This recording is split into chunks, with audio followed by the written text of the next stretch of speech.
excuse me po. Hi. Filipino po? Oo naman, 100% Pilipino. Oh, ang ganda naman po ng suot nyo. Ay, salamat. Dala ko po to galing sa Pilipinas.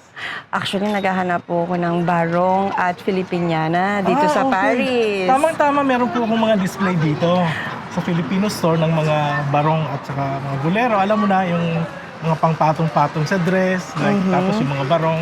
Pasok tayo, tama-tama, punta mo. Sige Punta mo po, dito. tingnan po natin. Tara! I'm Simon Ariel Vasquez. I'm a Filipino fashion designer. I am based in Makati City. Yun nga, I have several pieces here in Pinoy Pre.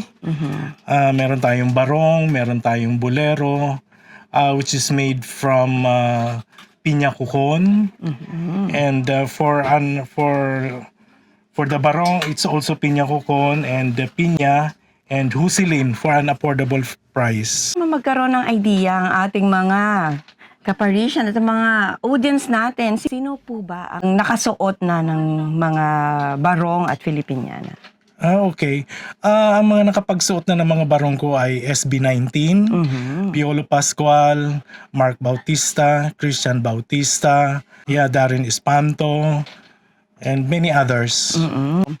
Ayan nga mga kababayan, kaya't kung naghahanap kayo ng barong at Filipiniana na gawa ng isang Filipino international designer, dito lang yan matatagpuan sa Pinoy Pre.